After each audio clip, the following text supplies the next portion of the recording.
안녕하십니까. 저는 초등 2부서를 담당하는 마정섭 전도사입니다. 우선 말씀의 자리로 인도하여 주신 하나님께 먼저 감사드리고요. 귀한 말씀으로 많은 은혜 누리는 풍성한 시간이 되길 간절히 축복합니다. 우리 이 시간 옆에 계신 분과 이렇게 인사했으면 좋겠습니다. 양옆에 계신 분들을 바라보면서 이렇게 인사합니다. 거룩을 회복하세요. 함께 인사합니다. 거룩을 회복하세요. 거룩을 회복하세요. 감사합니다. 여러분 혹시 리트릿이라는 말을 혹시 들어보셨나요? 도망가다 도피하다를 뜻하는 이 리트릿이라는 단어는 원래 속세를 떠나 수도원 생활을 뜻하는 종교적인 용어였습니다. 하지만 오늘날에는 일상을 벗어나 심신의 안정을 취하고 재충전하는 모든 활동들을 일컬어 리트릿이라고 부릅니다. 여가와 취미생활 그리고 여행이나 바캉스 등 휴식을 취하는 모든 활동들은 큰 범주에서 보면 리트릿이라고 할 수 있습니다. 이처럼 리트릿의 기본 뜻은 쉼과 휴식을 나타내지만 그 안에는 어떤 의도적인 전략이 숨어 있습니다. 그것은 바로 다음 단계로 나아가기 위하여 일부러 뒤로 한 발 물러서는 것입니다. 조금만 더 노력하면 해낼 수 있고 성공이 눈앞에 있는데 일부러 힘을 빼고 뒤로 후퇴하는 것입니다. 후퇴는 외면상 어리석고 비겁한 것처럼 보이지만 치밀하게 의도된 후퇴에는 분명한 목적이 있습니다. 그것은 바로 확실한 승리입니다. 격투 경기에서 아마추어들은 경기가 시작되면은 상대방을 쓰러뜨리기 위하여 온 힘을 다해 무작정 앞으로 나아갑니다. 하지만 프로는 다릅니다. 치고 빠지는 탐색전을 통하여 상대방의 움직임을 먼저 파악하고 약점이 보이는 순간 회심의 한 방으로 승리를 얻어냅니다. 이처럼 의도적인 1보 후퇴, 그 1보 후퇴의 전략으로 2보 전진의 결과를 만들어내는 것이 바로 리트릿입니다. 리트릿의 중요성을 알려주는 옛 전쟁 일화가 있습니다.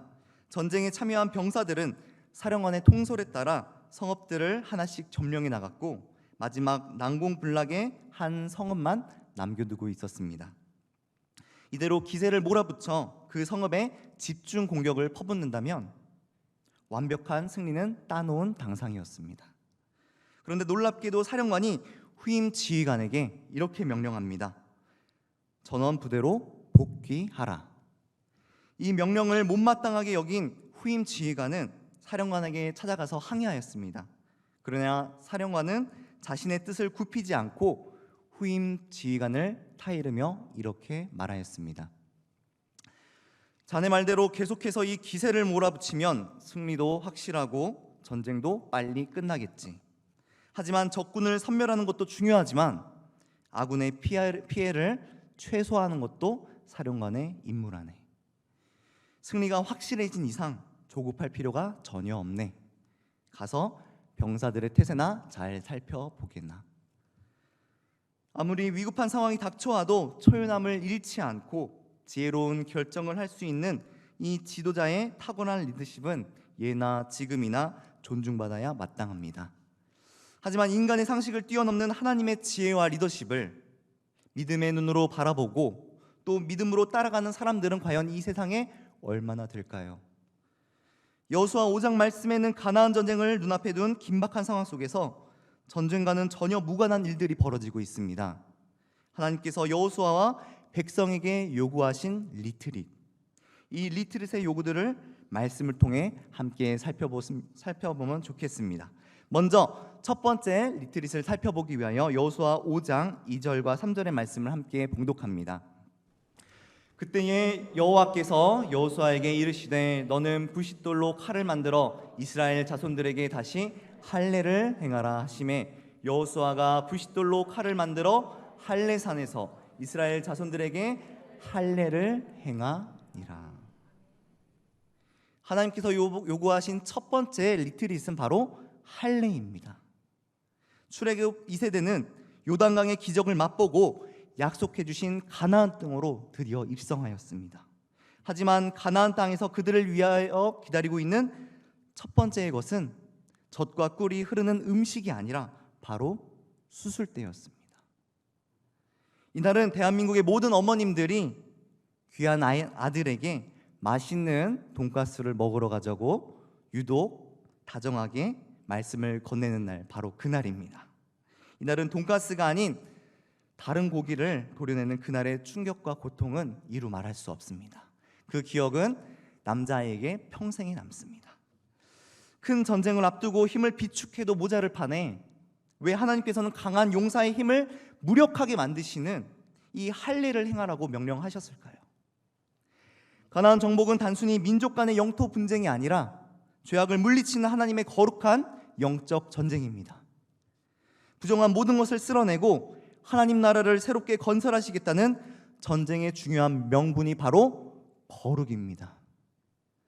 거룩한 전쟁은 거룩한 백성들만 수행할 수 있기 때문에 하나님께서는 가장 먼저 이스라엘 백성에게 할례를 요구하셨습니다.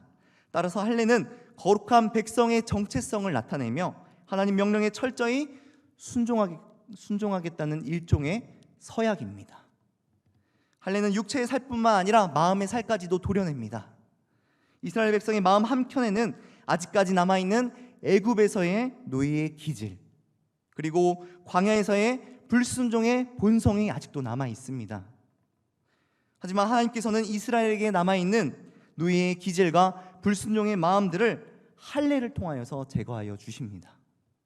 할례를 통해 불필요한 것들을 먼저 제거하고 새로운 마음으로 거룩한 전쟁에 임할 수 있도록 예비하신 하나님의 계획, 할례, 그것은 첫 번째 리트릿입니다. 고대 근동에서 벌어진 이 할례 이야기는 오늘날과 전혀 무관한 것이 아닙니다. 분주하고 복잡한 삶을 살아가는 우리는 여리고 전쟁과 같은 큰 전쟁에 직면했을 때 가장 먼저 우리는 무엇을 해야 할까요? 무작정 앞만 보고 달려나가는 것이 아니라 한 걸음 물러서서 하나님 앞에 솔직하게 엎드리는 것입니다. 문제 해결을 받고 또 전쟁에서 승리를 쟁취하는 일보다 더 중요한 것은 하나님과의 거룩한 관계를 올바로 세우는 것입니다.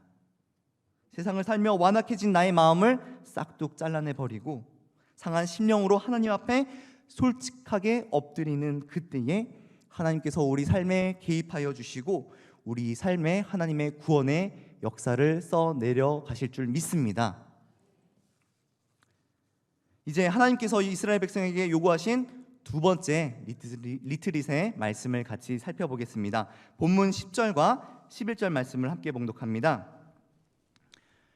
또 이스라엘 자손들이 길갈에 진쳤고 그달 14일 저녁에는 여리고 평지에서 유월절을 지켰으며 유월절 이튿날에 그 땅의 소산물을 먹되 그날에 무교병과 볶은 곡식을 먹었더라. 아멘. 하나님께서 명하신 두 번째 리트릿은 바로 유월절입니다. 이날은 우리나라가 일제의 압제에 해방되었던 8.15 광복절과 유사한 절기입니다. 지금까지도 유대인들이 중요하게 지키는 절기인 이 유월절은 이스라엘 민족이 이집트의 노예 생활부터 탈출한 사건을 기념한 데서 유래되었습니다. 그렇다면 출애굽 당시에 지켜진 이 유월절과 오늘 가나안 입성을 앞두고 이 유월절을 지키고 있는 이 사이에 어떠한 관련성이 있을까요? 출애굽기 12장 12절 말씀에는 10번째 재앙을 내리시는 유월절 그 밤에 하나님께서 애굽의 신을 심판하실 것이라고 말씀하셨습니다. 가나안 정복을 앞두고 유월절을 지키라 명하신 하나님의 계획과 의도는 바로 무엇일까요? 그렇습니다. 유월절은 바로 가나안 신들을 심판하시기 위해 그 유월절을 지키라고 이스라엘 백성들에게 명령하여 주신 것입니다.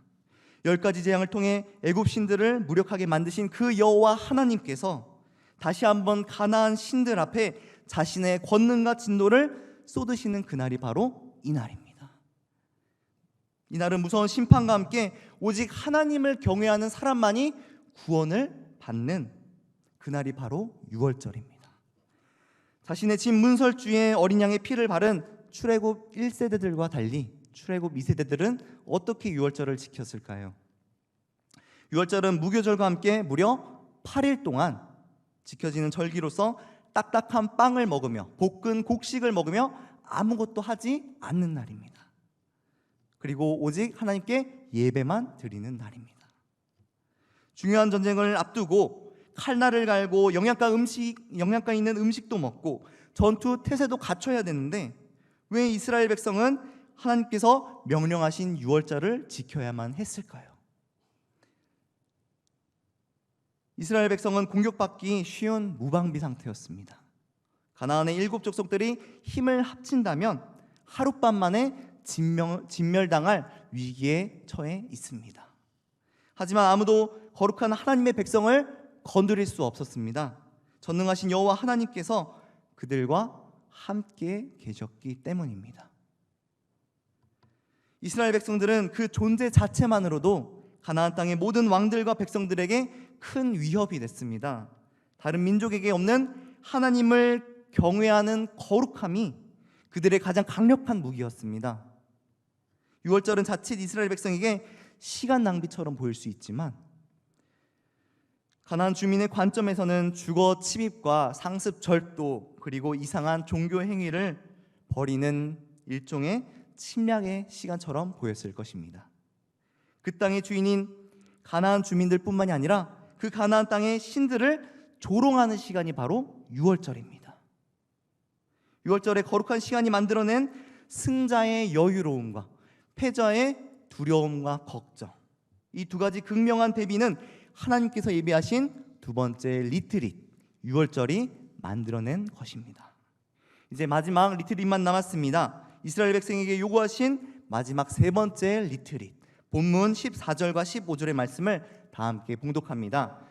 그가 이르되 아니라 나는 여호와의 군대 대장으로 지금 왔느니라 하는지라. 여호수아가 얼굴을 땅에 대고 엎드려 절하고 그에게 이르되 내 주여 종에게 무슨 말씀을 하려 하시나이까. 여호와의 군대 대장이 여호수아에게 이르되 내 발에서 신을 벗으라. 내가 선 곳은 거룩하니라 하니 여호수아가 그대로 행하니라. 아멘. 모세는 하나님 품으로 돌아갔습니다. 그리고 여호수아만이 홀로 남아 출애굽 2세대를 이끄는 영적 리더로서 가나안 첫 전쟁을 승리로 이끌어야만 하는 사명감과 책임감의 부담을 느꼈을 것입니다. 그 거룩한 부담감을 안고 여리고 성읍 앞에 다다랐을 때에 여호수아 앞에 칼을 빼들고 서 있는 낯선 존재가 등장합니다. 여호수아를 가로막는 그 사람의 정체는 바로 여호와의 군대 대장입니다. 여호와의 군대 대장의 존재와 위엄 그 자체만으로도 우리는 알 수 있습니다. 이 전쟁은 사람에게 속한 것이 아니라 여호와 하나님께 속하였다는 사실입니다. 또한 이 전쟁은 인간의 혈과 육으로 하는 싸움이 아닌 영적인 싸움입니다. 군대 대장은 단지 이스라엘 백성을 옆에서 도와주는 수호 천사가 아닙니다. 그는 하나님께서 이미 여리고 땅을 정복하셨고 그것을 거룩하게 만드셨고 이 땅을 거룩하게 만들 것이라는 그 소식을 전하기 위해 여호수아 앞에 나왔습니다. 승리는 이미 성취되었습니다. 여호수아 5장 전체는 요단강의 기적을 맛본 여호수아의 4장에서 여리고 성읍의 전쟁의 승리에까지 이르는 그 6장의 말씀 사이에 놓여 있습니다. 우리는 여리고 성으로 바로 쳐들어가고 싶은 마음이 앞서지만 그 여호수아 5장의 말씀은 그 마음을 끊어버립니다. 그리고 겸손한 마음으로 영적인 호흡을 고르고 있습니다. 할례를 행하고 유월절을 지키고 신발을 벗는 이 모든 행위는 하나님 앞에서 나 자신을 쳐서 복종하게 만드는 믿음의 거룩한 행위입니다. 여호수아는 자신보다 더 큰 존재 앞에서 이렇게 고백합니다. 종에게 무슨 말씀을 하려 하시나이까. 하나님께서 요구하신 세 번째 리트릿은 무엇일까요? 그것은 바로 내 발에 신을 벗으라는 말씀입니다. 신발끈을 꽉 동여매고 세상을 향해 또 승리를 향해 달려나아가는 것이 아니라 겸손하게 뒤로 한 발 물러서라는 것입니다. 하나님보다 앞서서 문제를 해결하지 말고 문제 너머에 계신 하나님을 바라보라는 것입니다. 승리의 주역은 내가 아니라 그 승리의 주역은 하나님인 줄 믿습니다. 말씀보다 내 주장이 앞서고 기도보다 내 생각이 앞서는 모든 것들을 내려놓고 약속의 말씀을 온전히 따라가는 것, 그것이 믿음이고 그것이 순종입니다.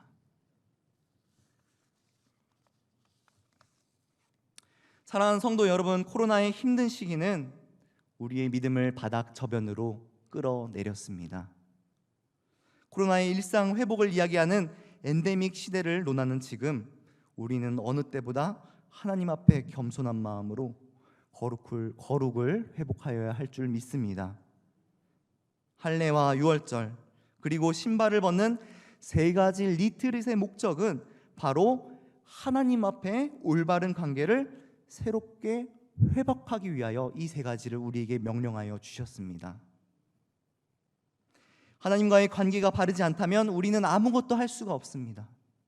강하고 담대한 마음은 내 안에서 시작되는 것이 아니라 하나님께서 요구하시는 거룩한 리트릿에서 시작됩니다. 성도 여러분, 세상을 향한 걱정과 근심과 염려는 우리의 영적인 리듬을 날마다 깨뜨립니다. 먹고 사는 문제로부터 시작하여 세상에서 인정받고 세상에서 성공하는 일로 우리는 너무나 분주한 삶을 살아가고 있습니다. 코로나 시대는 모든 것을 무너뜨리고 모든 것을 멈춰 세웠습니다. 코로나가 끝나야지만 영적인 회복이 일어날 것이라는 막연한 기대만으로는 우리는 거룩을 회복할 수 없습니다. 위기를 기회로 바꿔야 합니다. 때문에 코로나의 어려운 시간은 하나님 앞에 나를 낮추고 한 발 물러서서 거룩을 회복할 수 있는 오늘 살아가는 그리스도인들에게 요구하시는 하나님의 영적인 리트릿의 시간이 바로 코로나입니다. 육신의 기회를 일삼는 세상은 코로나로 인하여 무척 괴로워합니다. 하지만 영적인 자녀들은 영적인 일보 후퇴를 통해 거룩을 회복할 수 있는 소중한 시간입니다. 거룩함을 훈련함으로 하나님 앞에 준비된 자만이 영적인 전쟁에서 승리를 쟁취하여 주실 줄 믿습니다. 일보 후퇴를 통해 거룩을 회복하고 이보 전진의 영적인 평안과 기쁨을 누리시는 저와 여러분이 되시기를 간절히 소망합니다.